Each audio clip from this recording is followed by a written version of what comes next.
You're still watching the Eastern Business Report right here on the Afia Business Morning. On Monday, oil workers under NUPENG down tools in a dispute with the Dangote Refinery, forcing many filling stations in Enugu to shut down while black market sales surged in Ebonyi and Anambra. Report has it that in Port Harcourt, fuel prices spiked to as high as 1,700 naira per litre. But by Tuesday evening, the strike was called off after a meeting between Dangote and NUPENG, where both parties signed a memorandum of understanding. Still, this brief disruption revealed something far more troubling. A nation of over 200 million people with 4 state-owned refineries and decades of oil wealth could be brought to a standstill by a single industrial dispute. Today on the program, we're asking, is this a failure of governance? Is monopoly power threatening our economy? And what does this mean for businesses and households here in the Southeast? Joining me now to talk about this is Mr. Dangote Soro, a management consultant. You're welcome on the program, Mr. Dangote. Thank you for having me. So let's start from the beginning. We've been hearing workers, Dangote is refusing his workers to join NUPENG, the workers' union, and all sorts. I want to ask, what exactly would you say triggered the dispute between NUPENG and the Dangote Refinery workers? And why did it escalate to a point of nationwide strike? All right, marvelous. Again, thank you for having me.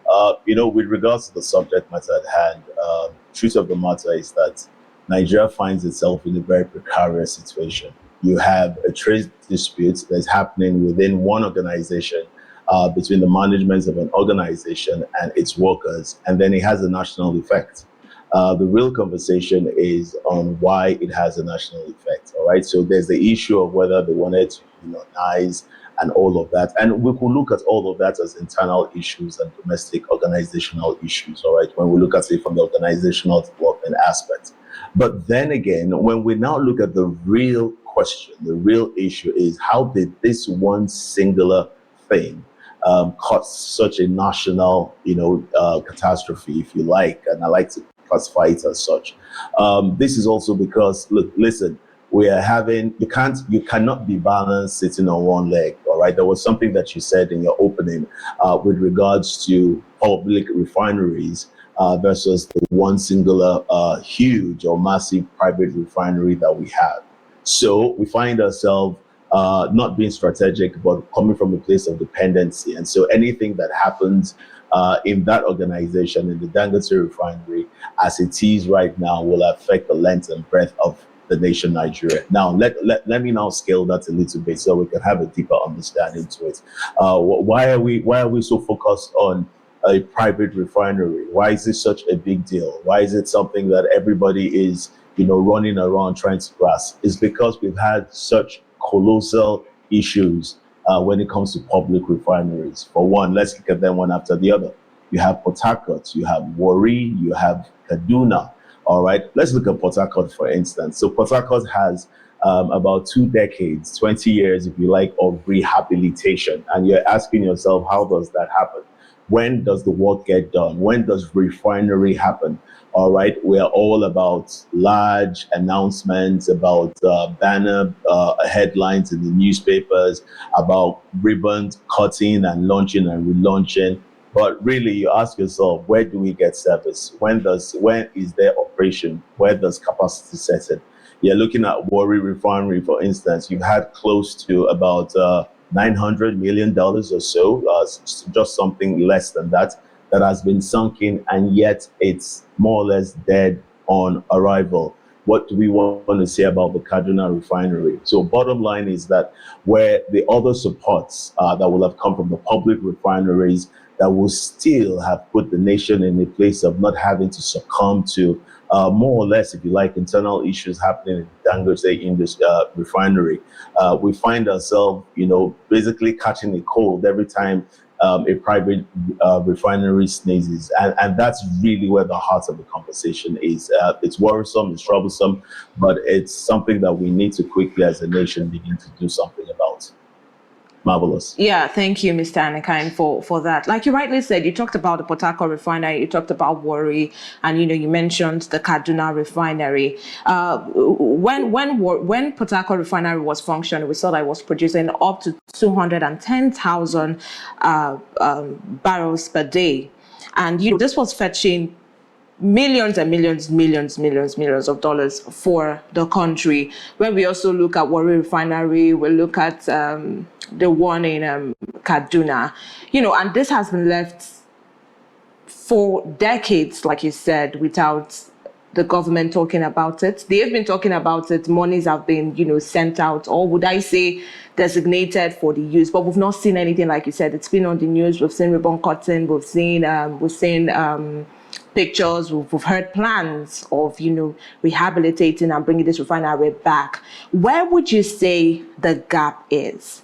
Well, the gap is in the fact that we don't, like I like to say to people, we don't have a refinery problem in Nigeria. No, we don't. We actually have a management problem. We have a project management problem. We have a problem of governing projects and bringing them to completion. That's where the real issue is. So every time that we look at things, we have the ability, many times we like to start things, but we somehow lack the governance to be able to carry out projects based on the tripod of time, scope, and cost, and bring them to fruition or bring them to a completion. And so if you look at it very carefully, for example, if truly these refineries, public refineries as they were, play a significant role in the oil sector in Nigeria, then what is the effect of them not being functional? And who's paying for them not being functional?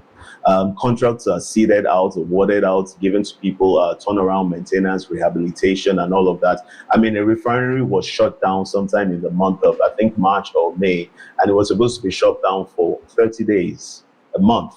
It's 80 days and counting, and nobody's saying anything. So it doesn't seem like the nation, as it were, is ready to go beyond the realm of excuses. We make too many excuses. If we're going to be able to execute projects, there must be timelines, there must be deliverables, there must be tracking, there must be transparency, and then there must be conditions that are set into motion when those deliverables are not met with. There must be consequences. That's the word I was looking for. There must be consequences.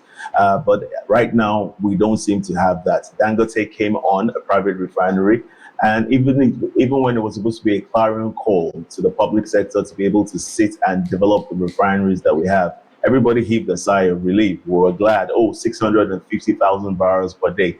But what we did not know was that it wasn't a relief. We're only pushing on responsibility and chaos and seeming to mask it.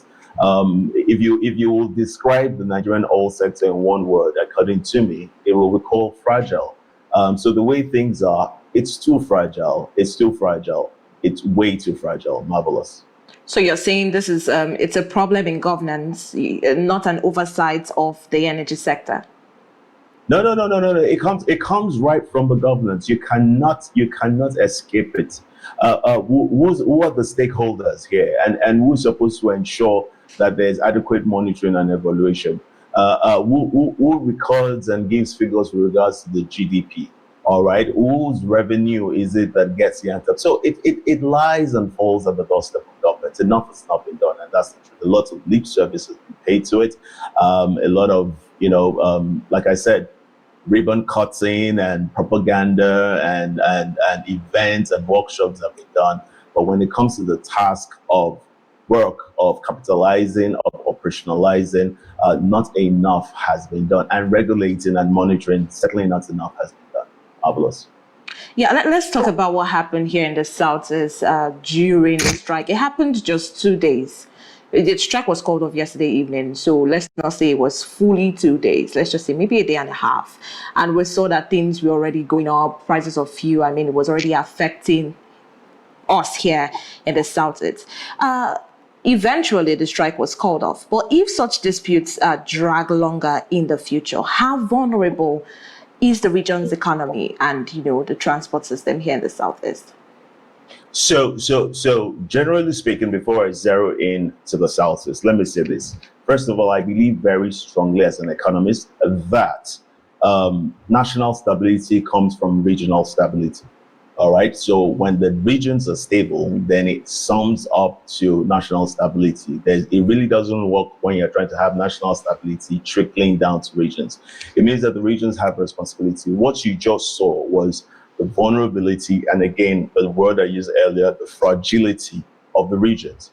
Now, how are we going to be able to deal with that? The truth of the matter is that the regions have, and the Southeast especially where you are, have to begin to plan strategically towards it. There are a lot of things that could happen. And even with that, speaking to policies and all. First of all, I think that the regions now need to begin to look seriously at the question of having modular refineries, right? We don't have to depend on that big refinery to be able to meet the needs of the region. We have to begin to look at modular refineries. Secondly, I also think that as it just makes common sense, and by the way, these are not over the top astronomical strategies that I'm giving to you. This is just basic governance. All right. We need to begin to look at stockpiling and having government, regional government, and in partnership with the private sector, stockpiling reserves, because you can't have something happen in one location that is not directly connected to you, and then you are affected immensely and significantly by it. So you need to begin to stockpile reserves to ensure that you buffer any challenges that may happen in other regions or at a national level. You have to learn to protect your own. I don't think the regions have adequately positioned themselves to protect their own.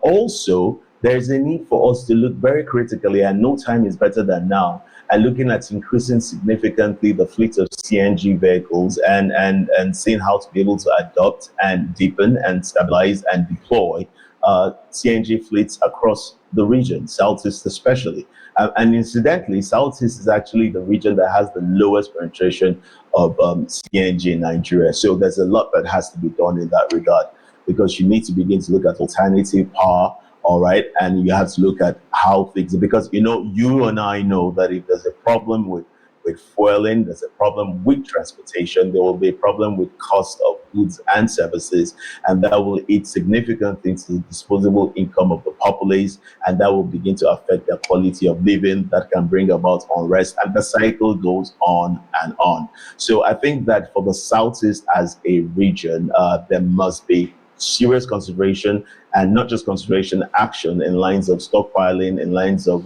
modular refineries, and also looking critically, expanding and deepening the deployment of CNG fleet and vehicles. Marvelous. Yeah, you mentioned stockpiling, and I was going to say something on that. On Monday, Tuesday, it has happened for two days, like I said earlier, and we saw that prices of fuel had already gone up. Even people that stockpiled raised their prices. What would you say the problem is in this regard? Okay, so with that, it's actually, there's an economic answer to that, Marvelous, and it is this: number one, stockpiling means that there must be a threshold of quantity. It's not just the accumulation of a certain quantity, but you must have enough to be able to keep you. And there's no point having stockpiling if you're not going to have levels of monitoring and evaluation. So there must be the right monitoring. I'm a policy person, and I believe that there must be policies around monitoring and evaluation to ensure that the prices are regulated, whilst disbursement is made from this stock. So there's one issue of having enough stock, which is very important, and we have to be able to determine the threshold of the stock. For example, data analytics is very important in the scheme of this. How many vehicles are, what's the purchase demand of Enugu, of Aba, of Umuahia, of Owerri, Oka, and other places, Onitsha, and other places in the southeast Nigeria? What's the amount of vehicles that we have, or how can we work with this data to be able to ensure that we even have an idea of what can probably keep us for a week or 2 weeks? How much do we really need? So I don't think that we've been tracking the right things. I don't think that we've been asking the right questions. But empirically, we have to come to that point where we now begin to have the right consideration, ask the right questions, to be able to take the right decisions, stockpile adequate quantity, have adequate reserve, and then also have proper regulation and monitoring to ensure that the price regulation is as it should be. Marvelous. All right, thank you for that. Analysts have warned that Nigeria risks slipping into a fuel monopoly after this that just happened with Dangote and NUPENG, where one company has the power to shape supply and pricing. Do you agree with that? Are you of same opinion? Absolutely, absolutely, which is why I'm clamoring as with others that we should begin to have regionalization of modular refineries. We should ensure that there's no major one singular monopolistic player in the team. We should also ensure that as a nation, Nigeria, that beyond all the billions that have been sunk in and nothing has happened, beyond all that has happened, we should ensure that our public refineries are working, because that's what creates the balance. And so when you have 4 public refineries, 1 massive private refinery, and modular refineries working across different regions in Nigeria, then obviously you're not going to have in any sort of way, it's just simple economics, you're not going to have in any sort of way any sort of monopolistic tendencies that will affect rates, that will affect distribution, and that will transfer to every other area of life for the Nigerian populace. So yes, I believe that if nothing is done right now, it will continue into that direction, and we'll have that monopolistic tendency.